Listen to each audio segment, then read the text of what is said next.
Well, what'd you find? What'd I find? We were talking. Donkey's here too. Mm-hmm. We were thinking, well, what the hell's making this drag? So we're in here, and I'm like, you know what? Let me measure the depth. So I had Xander go get my giant dial caliper, and I stuck in the tip. Just the tip though, to our flange here. And I put it up to the mating surface on the end of the bell housing and put the tip all the way in the pilot bushing. And it's 6 inches, 735-ish thousandths. So if we go here, we go to that line,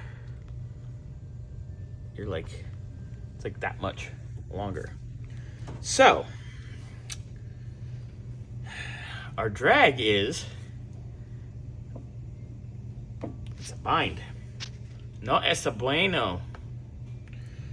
So we need to, our shaft is too long. Just like a white Never heard that Asian complaint female before. couple. The shaft It's too is long. Just too long and too big for the hole. Oh my God, donkey. Yeah, I've never heard that. Shut up, Xander. But yeah, oh yeah, here, that's a good example of it.